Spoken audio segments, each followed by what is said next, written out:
My name is Frank Kodak, and today, July 14th, 2014, I'm delighted to have the opportunity to speak with a respected law librarian and past president of the American Association of Law Libraries, T Fessenden, circuit librarian for the U.S. Court of Appeals for the 8th Circuit, headquartered at St. Louis, Missouri. Our conversation is part of the Oral History of Law Librarianship project, a component of the Spinelli Law Library Reference Shelf on Hein Online. The setting for this conversation is the Hein Suite at the Marriott River Center Hotel in San Antonio, the site of the 2014 annual meeting of the American Association of Law Libraries. Anne, it is a great pleasure for me to speak with you today about your life and career as a law librarian. Thank you. I'm delighted to be here. Very good. Let's begin by learning a little about you personally. Can you tell us about your early life, where you were raised, your family background, and what your childhood was like? Okay. I was born and raised in Norman, Oklahoma. So it was a college town. I had exposure to a lot of good education, I think. As an only child, I had some opportunities probably that a lot of people don't have. My mother worked, which was somewhat unusual in the 50s. She started doing it in order to put my father through college, but it really evolved into a career for her, and she started as a clerk typist and retired as a vice president of her company. Wow. So I think in a lot of ways that sort of instilled in me early the importance of having a career and doing something more than just staying home, with my life. So. Very good. What do you like to do when you're not working? What are some of your hobbies, passions, and pursuits outside of law librarianship? Well, I have an avocation in music. I play bassoon. So I actually had started as a music major, and then along the way decided that wasn't quite right as a career, but I still enjoy it very much as a hobby. It's actually I enjoy it a lot more because there's not the stress. So I play in a non-professional community orchestra. Oh, very good. And my husband and I have gotten interested in theater in the last some years, particularly Shakespeare. We went on something of a quest to see all of Shakespeare's plays performed, which we completed last spring, or a year ago in the spring. All 38 we've seen performed live in various venues throughout the country and 2 foreign countries. So that was a lot of fun. Traveling, we enjoy in connection with that. And of course, ALL gave some wonderful travel opportunities. We saw Stonehenge and the Taj Mahal in the same year. It was quite amazing. Been in all 50 states. And my husband and I have 5 grandchildren combined, so it's mine and his type of thing. But we have a lot of fun with those. With 2 new babies in the last year, and everybody lives relatively close to St. Louis, so we get to see them. Excellent. Yes. Very good. Well, now that we know a little bit about your personal life, maybe you can tell us about your educational and professional training and maybe your early career aspirations. Well, I started working in a library in high school. I was a public library shelver and desk attendant and that sort of thing. I did that through high school and first year of college, and I liked it a lot. I like to organize things. That I think it appealed to that side of me. But I don't know, for whatever reason, I didn't settle at that point that I wanted. So you didn't connect that. No, it didn't quite seem like what I ought to keep doing. I didn't quite figure it out at that point. So I started college, majoring in music, as I said, and realized maybe that wasn't quite right as a profession. But then I didn't know what to change to for a major. I was interested in English and political science and history and those sorts of things, and it was like, okay, what could I do with those? Teach. I didn't want to teach. So I literally, after I'd made the decision that I couldn't major in music anymore, I literally sat down with the college catalog and went looking through to see what the majors were, and I settled on journalism. Because I went, oh, writing, that's one of my strengths, and I could do something other than teach it. So I completed my BA in journalism. And it was a really good degree to get because they required me to take a variety of classes in different subjects. For instance, there was a required economics class. I would never have taken an economics class just on my own. So it was a good exposure. And I liked the writing and all of that, but I discovered while working on the school paper that I really didn't like the reporting. So So, I You sort of, didn't want to be a Pulitzer Prize well, winning investigative reporter. they send you out to ask people things to fill space. And I just didn't. I felt like it was a waste of my time and theirs, and I had to annoy people unnecessarily at times, and I just didn't feel good about it. So, anyway, I kind of got to that point and still didn't know what to do. But you did complete that degree. in Yes, I journalism. completed the degree, and so then it was sort of, now what, and I did have some interest in law. I think, well, the subjects, history, political science, and my mother used to say that she wished she had finished college so she could go to law school. She had an interest in it, so I think that sort of rubbed off. I see. And there was a position advertised for a paralegal trainee. And I thought, well, that would be interesting. That might be interesting. So I applied, and I got the job. And unfortunately, it turned out to be a debt collection firm. Oh. And I was really bad at it, and I hated it, and they fired me after 3 months, which at the time seemed like something really horrible, but actually, as it turned out, was one of the best things that ever happened to me, because then shortly after that, I saw an ad for a library assistant at the University of Oklahoma Law Library, and I applied and got that position, and that's sort of, the rest is history type of thing. I fell into my niche at that point. I see, very good. Well, let's move on to that. So you did end up working as the acquisitions assistant at the University of Oklahoma Law Library from 1974 to 1977, and you during that time you earned your MLS degree at Oklahoma in 1977, and then you went on to University of Mississippi as a technical services librarian from 1978 to 84. So I think you've already told us what led you from perhaps a reporter's notebook to collecting and maintaining a library's books. I wonder if you were recruited at all into the profession, or it sounds like maybe you figured it out all on your own. Yeah, I think it just sort of evolved. When I started at OU, it was actually kind of a chaotic place. They were between directors. And so there was really an administrative assistant running things, and she's the one that hired me. And the first day I was there, we counted all the books in the library because it was ABA survey time. So that was pretty bizarre, and I got to do things like they were acquiring old state reports to fill in the collection that they had to have for the ABA requirements. Can you imagine in this day and age? And so I got to handle all these crumbling reporters and things, and got a rash on my hands until I learned to wear gloves. So there was a lot of interesting things that happened there. They were preparing for a move to a new building, and I got to help some with the move. But the position that I was hired for was a new position. They'd gotten, funding for an additional position, but they hadn't quite worked out what the person really ought to do. They just kind of knew they needed help. So to a large extent, I sort of looked around for what needed doing and did it. It sort of evolved that way, which was really good experience, sure. I think.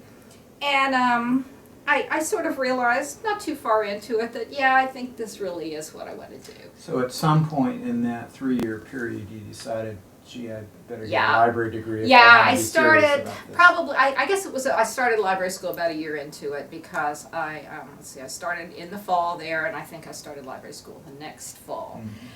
So I went ahead and I continued to work full time while going to library school part time. And then also at the end of that first year, everything changed because Lolly Gassaway came as director, and suddenly we got really organized.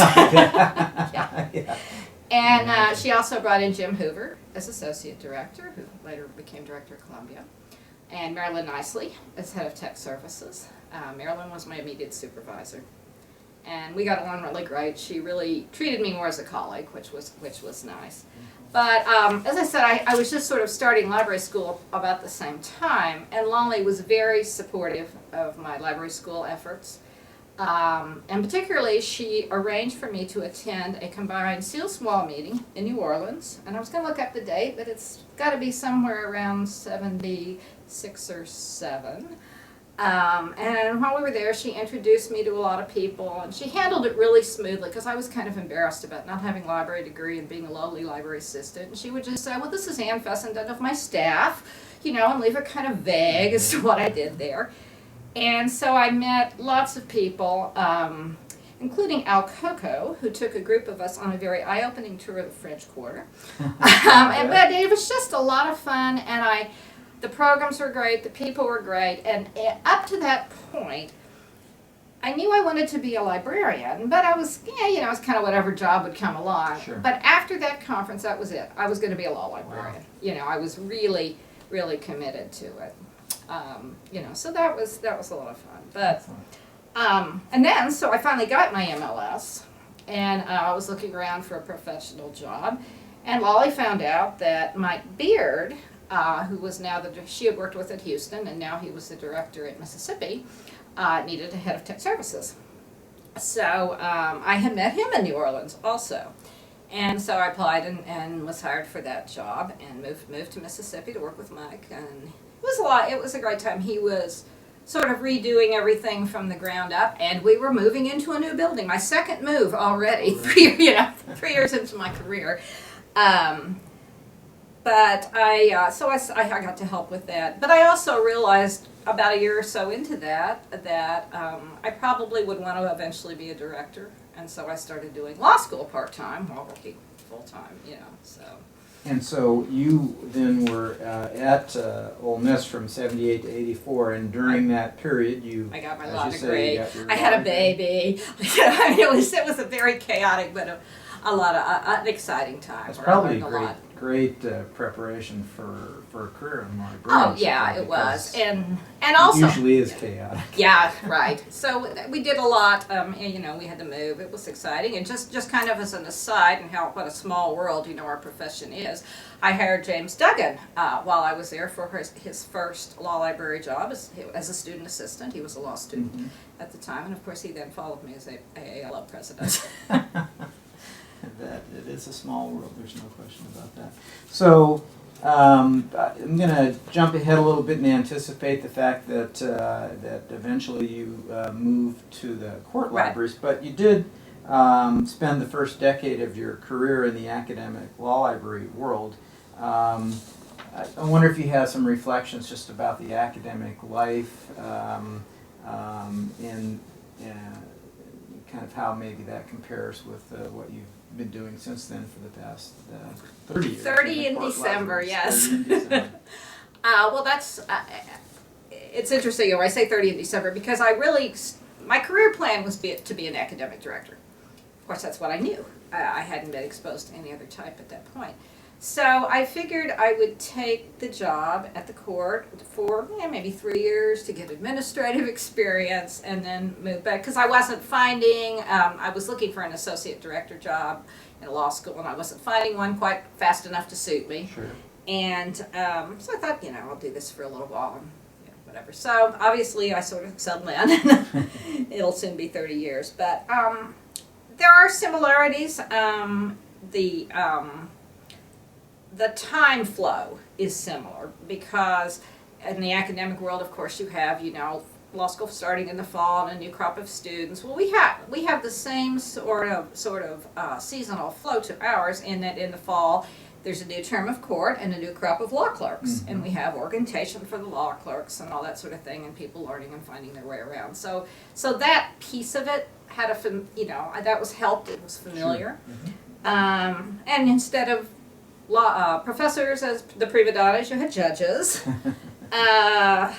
But a big difference in them, of course, in an academic environment, normally the director has faculty status and is considered the equal of the professors, whereas in a court, there was no one who's equal to a life-appointed federal judge, believe me. So I had to accept that I was going to have a different type of status, Sure. But having not already been a director, I think that was easier than if I had made that switch after being a law school director. Another thing is that with the exception of bankruptcy judges, nobody has a subject specialty.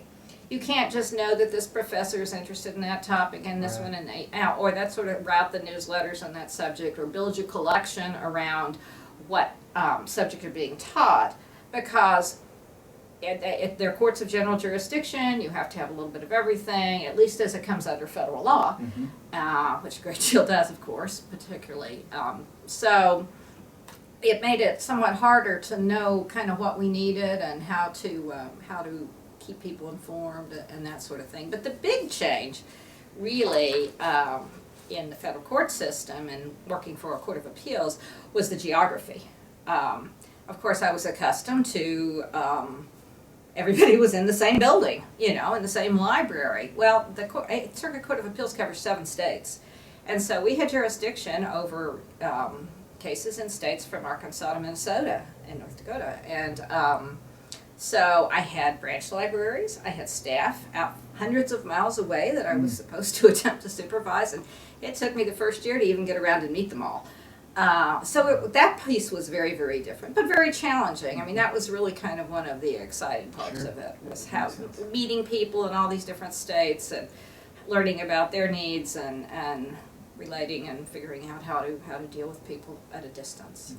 I wonder if working for directly with the courts and the judges, that you somehow feel a little closer to the law than you do in the academic environment. I can't really say. That very well may be true. I know one of the rewards, I think, of working in the court system is you feel like you're a part of the administration of justice, you know, even in a small way. But I do have that sense of being part of the cases and part of the decisions. Is there an advantage to having the JD? Were they specifically looking for a JD trained They listed librarian? it as MLS JD preferred. I was in my last semester of law school, as a matter of fact, and fortunately they were willing to interview me. But as it turned out, I understand they only interviewed the double degree. They got enough that they only interviewed the double degree candidates. Some circuits do not have double degree librarians. I think it's probably roughly half and half. But the 8th Circuit had one before me, and you know, that seemed to be an expectation for them. So yeah, I think it has, and I think it gives me maybe a little more respect, and so because they know that I have that. So you, I'm going to characterize what you did at Oklahoma and Ole Miss as sort of working in the trenches. Yes. But then, as you said, your ambition was to be a director, and in fact you became director of the library for the Court of Appeals. Was it a difficult transition to move into library administration after being in the trenches? Well, it's very different. I think the big difference is all of a sudden you realize that the people you report to are not librarians, and they don't understand things the same way as a librarian supervisor, and you have to explain it differently, and you have to sort of speak a different language and justify what you need to do in a different way. And I think that was hard. And I'm sure that's true for anyone who moves from line kind of positions to administration in any environment. Plus, in the court, it was not particularly clear who I really was supposed to report to. You know, whether it was the chief judge or the library committee judge or the circuit executive, and I mean, I've had this conversation with colleagues, and it's an issue. You know, some have a pretty clear line, but many do not, and it changes sometimes as well. So figuring out who I needed to go to for what, and what I could decide on my own, and what I needed to ask somebody for permission to do, and all that was very unclear, and frankly still is. You know, it's a challenge a lot of times. Now, what advantage of having been there forever, you know, like I have now, is I can sort of tell them. I can sort of get away with just doing it, you know. But back then, it was pretty hard to I was kind of feeling my way. You talked about the fact that you were also now being asked to supervise lots of folks, and just some of there's them I the didn't numbers, even and see. some of them who were all in different parts of the country, and I suppose that might have been a little different, although perhaps at Mississippi you had it was a personnel larger supervision. number. Even at Oklahoma, while I was there, we hired like a clerk position that was below me that I helped train and stuff. Then in Mississippi, I had about 4 or 5 library assistants that I supervised. But yes, it was very different to be the boss. And then another aspect that typically goes along with being the director is the budget. Oh, yes. And that's gonna, and I assume you didn't have too much of that, although I would guess as head of technical services you certainly would. Yeah, do some of that I at did a lot of work Mississippi. with the book budget Right. at Mississippi. But budget allows us to segue into another aspect that I'm interested in speaking with you about, and that's the fact that the last decade or so has brought tremendous change to the world of legislation and challenges to law librarians responsible for managing library budgets. But it really isn't new, No, evidenced not at by all. the fact that in the early 1980s you wrote 2 articles which seemed to me, at least by their title, to be precisely applicable to today's world. And one was called Cancellation of Serials in a Budget Crisis, and the other was Recessionary Practices in Law Libraries. So kind of reflecting on what was going on in the early 80s and what we've been experiencing the last few years. I wonder if you can tell us a little bit about what all this has been like for you personally and also for your institution, the library and the court system that you. As you pointed out, unfortunately, I developed an expertise in not having enough money early on, both with working in underfunded law schools. Oklahoma and Mississippi were both very much examples of that. Mm-hmm. And we had a lot of budget cuts, and that's how I got into writing the articles. The federal government budget it's a real challenge because it's up and down so much. And of course, our fiscal year starts October 1st, but Congress doesn't typically pass the budget until January if we're lucky, sometimes March, Wow. April. Yeah.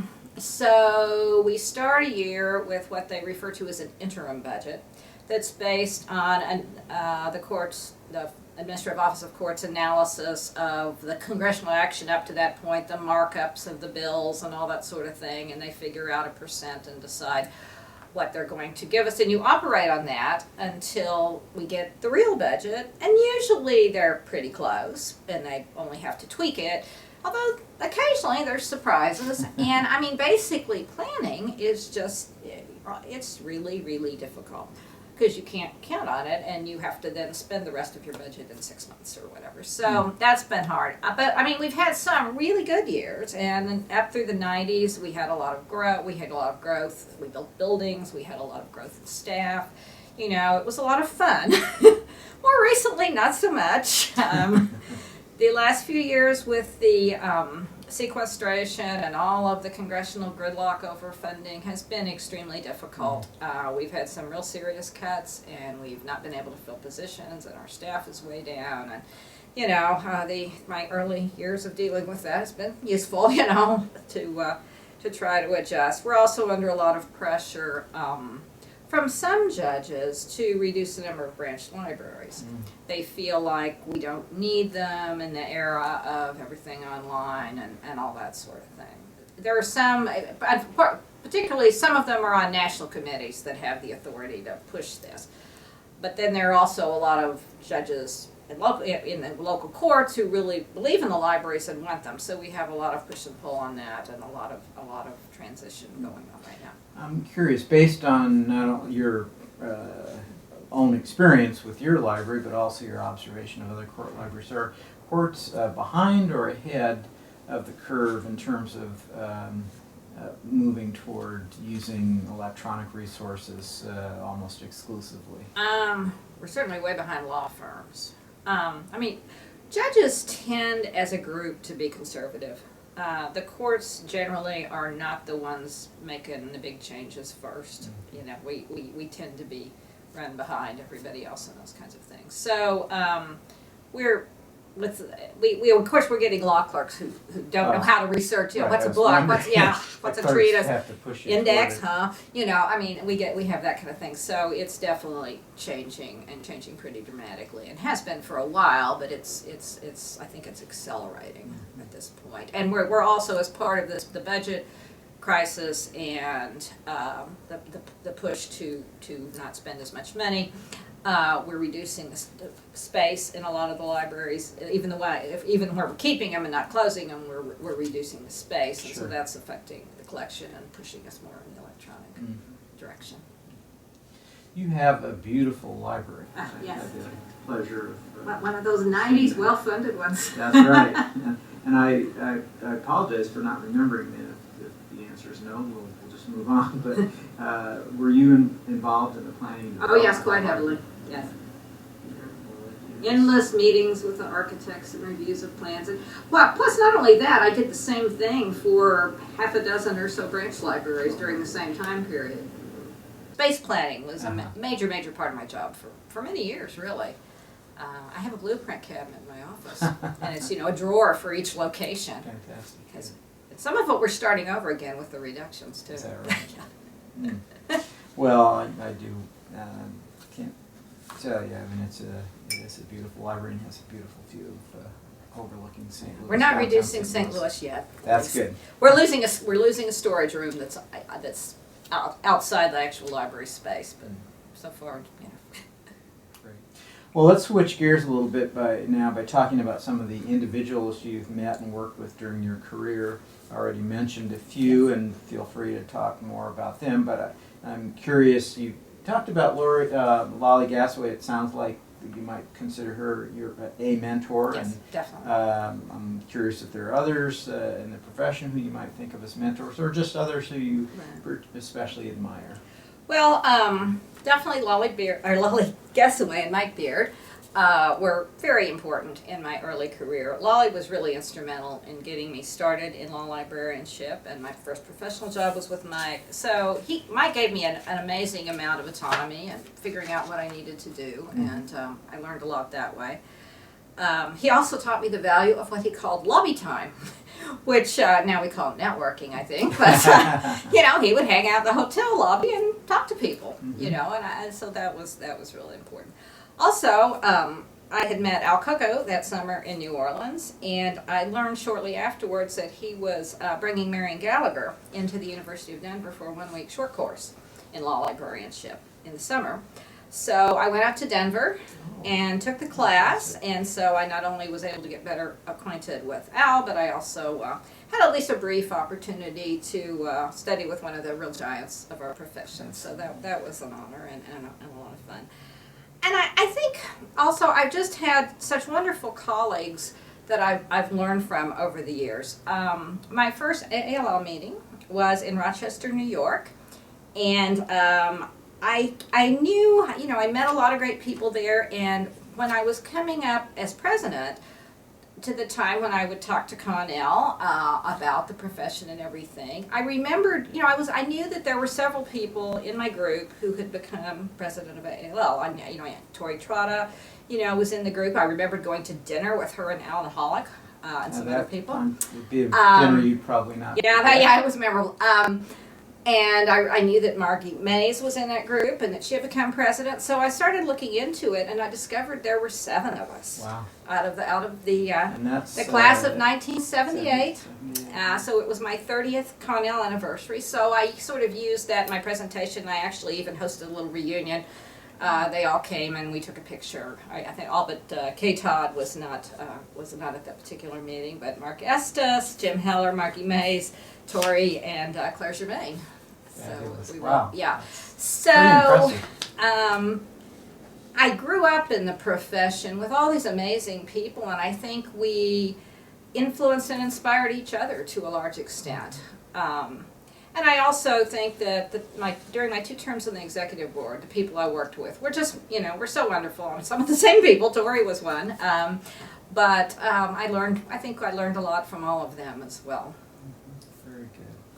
You've served the law library profession in many, many ways during your career. I'm not going to try to list everything, but some of the more notable contributions include serving as president of the Mid-America chapter, co-chair of the annual meeting local advisory committee, which put on a great centennial meeting in St. Louis in 2006, serving 6 years on the executive board, including 3 years in the presidential position and ultimately serving as president in 2007, 2008.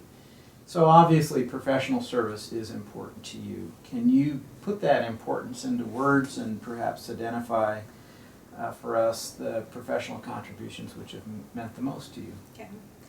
I really do think that professional involvement was something that Lolly instilled in me very early on. I mean, I just sort of, she always did it and she encouraged it, and so I just sort of took it for granted that that's what you do, I think, to a large extent. And I think that you do get out of any endeavor what you put into it. You know, if you just read the newsletter and go to a meeting occasionally, you're not going to get that much out of it. But if you get involved and you help with things and learn about the issues and participate and know people, it's much more rewarding. You know, there's tremendous benefits both in personal satisfaction and in, that you can use to the benefit of your employer.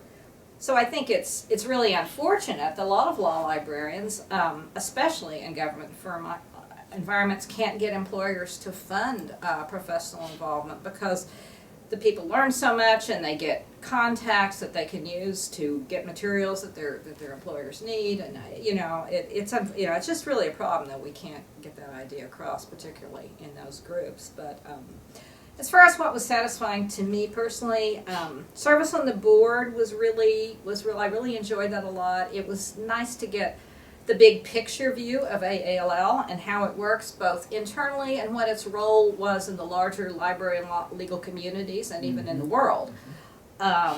Doing the annual meeting local arrangements, you know, hey, what could be more fun than hosting 2,000 of your closest friends? It's a lot of work, but a lot of fun. And it was gratifying also to see the extent to which people in St. Louis and the surrounding areas, including Carbondale, came out to help us. So that was really nice. The centennial made it even more special. And it was kind of a thrill for me personally that, you know, as you said, I had 2 terms on the board, but during the off year, I was local arrangements chair. So I never left the head table at the banquet. And I actually was sort of filling 2 slots at the St. Louis meeting. I was both the local arrangements chair and the incoming vice president.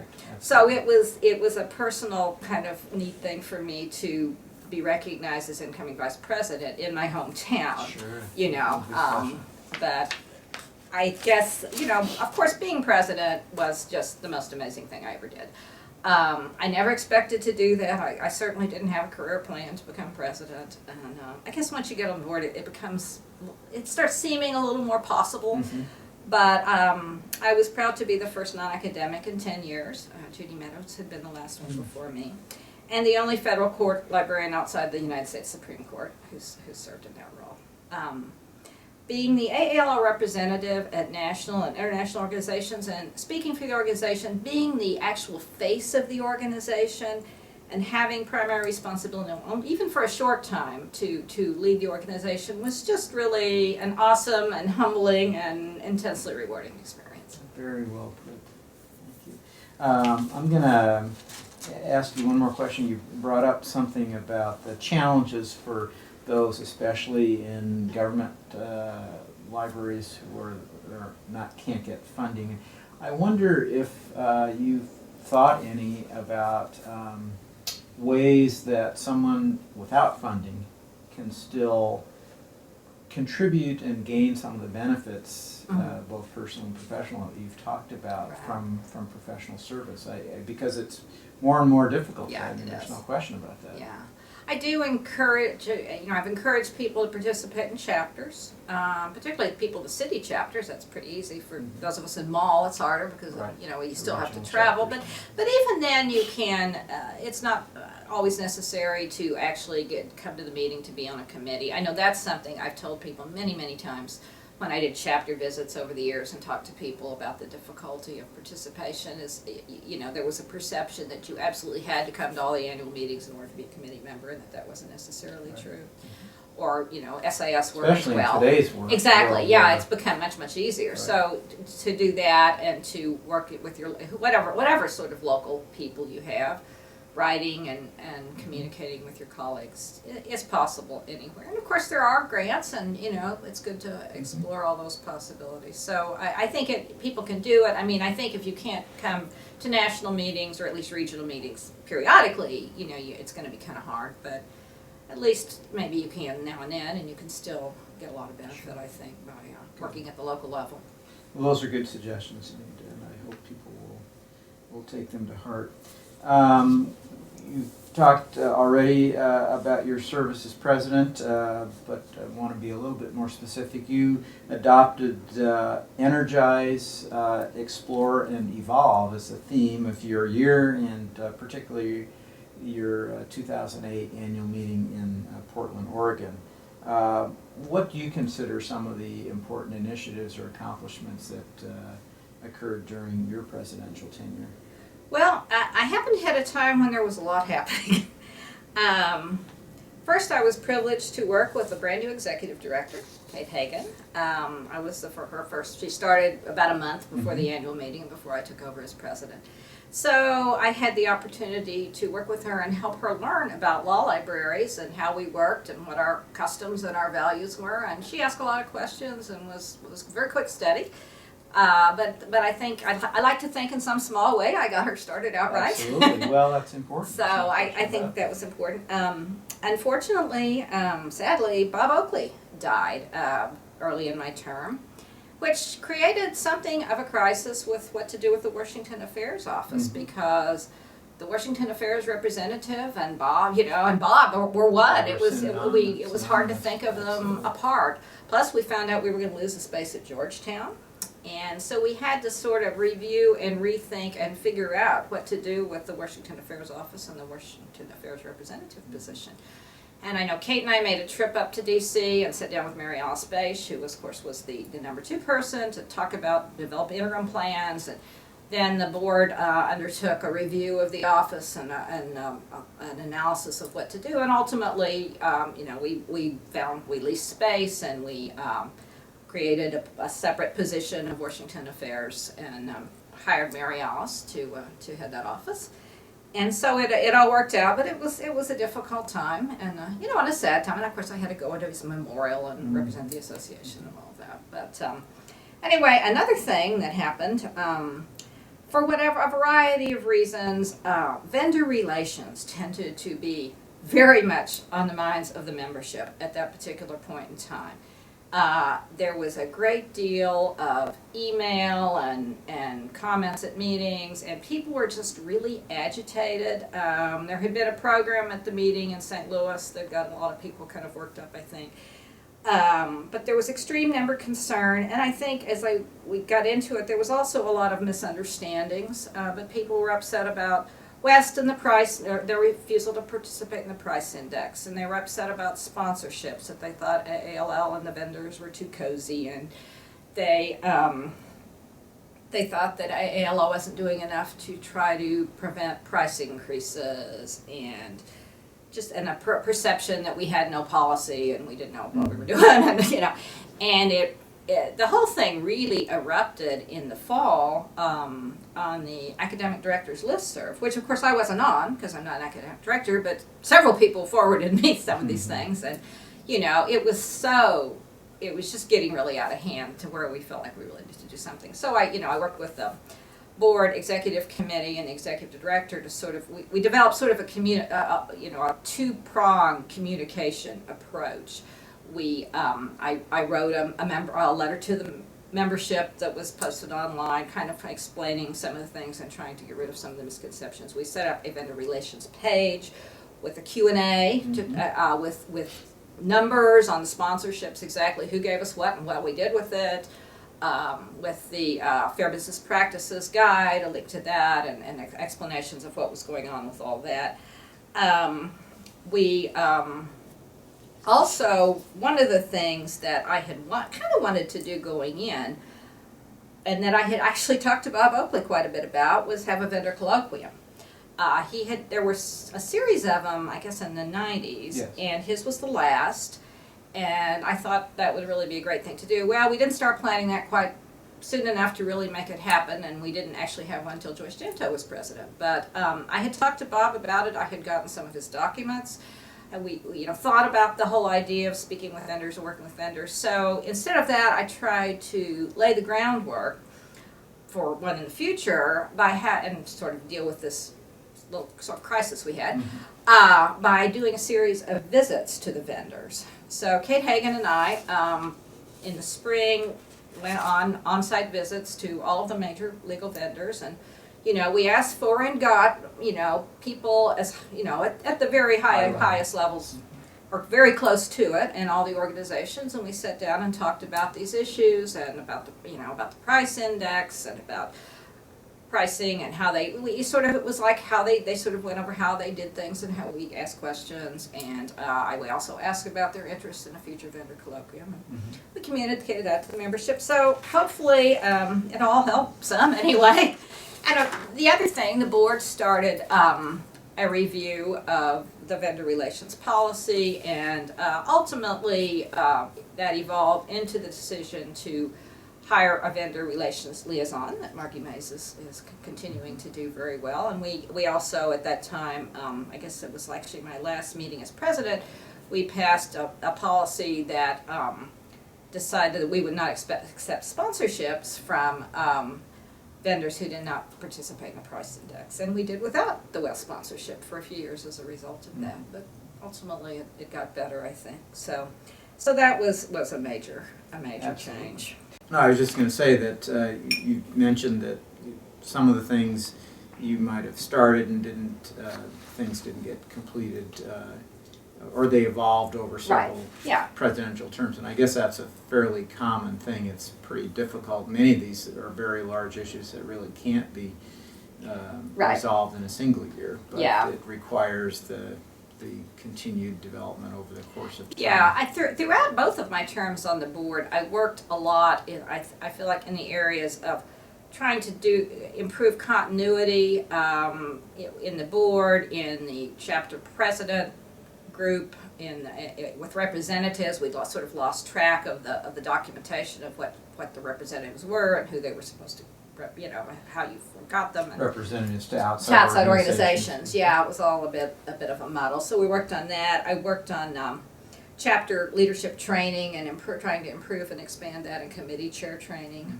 And all those things continue to evolve. I think I understand they had a chapter summit that I've heard really good things about that was new at this meeting. So it's all part of that continuum.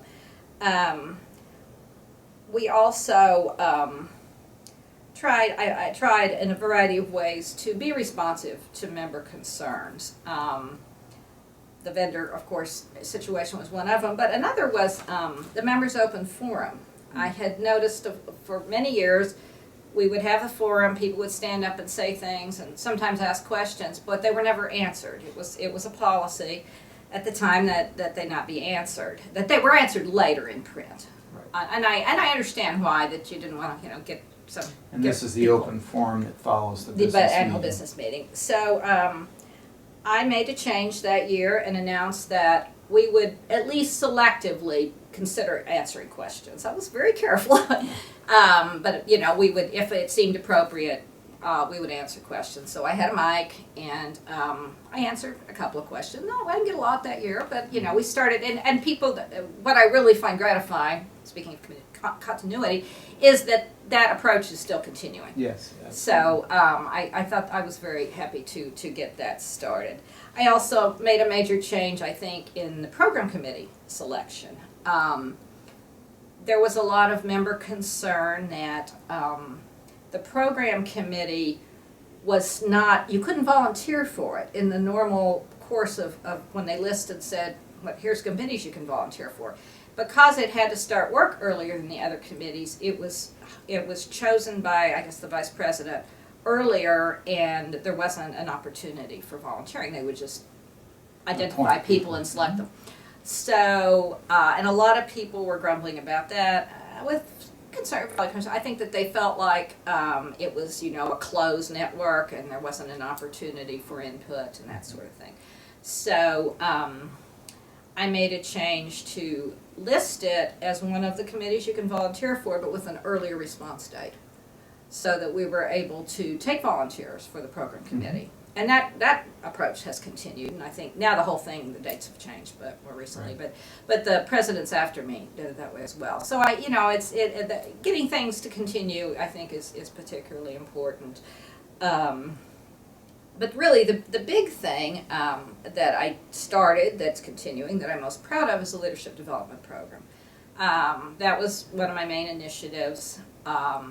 And mostly we had a strategic direction of leadership, so this was a way to promote that. But really the main thing I did was have the good sense to appoint Judy Meadows to the special committee to plan it, and she developed the whole system we're having now with the academy and the leadership fellows and the mentors afterwards and all of that, and that's continuing. So I think that's congratulations. But it does take important. but it does take several rounds to really get things like that going. Absolutely. That's actually a very nice segue into one other thing I wanted to ask you about, and that's in addition to the focus on leadership, you've served on a number of committees, obviously, but it's notable to me that you've chaired 2 recruitment and placement, which are directly related to the development of the next generation of law librarians. So now I'll just ask you kind of a general question. What do you see for the future of law libraries and librarianship? To put it colloquially, is your glass half empty or half full about the next decade or 2 for our profession? That's a tough one. You're correct that the future of the profession definitely has been an interest of mine all along. And one of the things I did on my first term on the board was try to get the committees that dealt with these areas talking to each other more, because I became the liaison to recruitment and I guess mentoring and several different ones that were related. Yes. I realized that they were sort of doing similar things, but yet they didn't know what the other would. So I convened at the annual meeting a couple of meetings, sort of coordination meetings of the chairs of the different committees that worked in this area to try to get a more consistent and better approach. But I definitely, librarian jobs have changed dramatically and are continuing to do so. I know one of my other initiatives was to try to improve our recruitment program, but unfortunately, 2008 was the financial crisis, the sort of crash, and the jobs were shrinking rather than growing, so we didn't get too far with that one. Hard to recruit when that one didn't get as far as we would have liked, but it's a challenging but an exciting time. I certainly think what a librarian has changed. I mean, I don't think we ever had in law librarianship a lot of the people who want to sort of hide in the back room. I think that's not some, but not many. But definitely that won't work anymore. We have to constantly prove our value and show people why they need us all the time. We have to earn the trust of our researchers and why they need our help. But so it's a challenging time, but I definitely think it's a very rewarding one for those who are able to function in that sort of new normal of librarianship.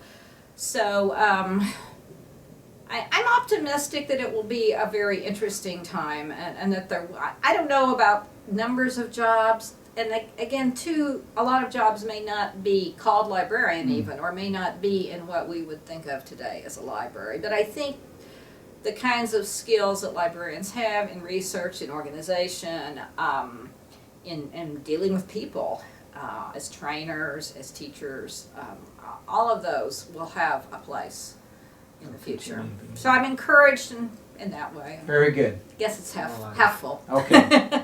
We'll put you on record there. And before we end our conversation, I want to make sure you've had the opportunity to speak about any topics that are important to you that we might have missed. So is there anything you'd like to add before we conclude? No, I don't think so. I think we've covered it, and I thank you and the Hine Company for this opportunity. I've really enjoyed it. Well, thank you so much.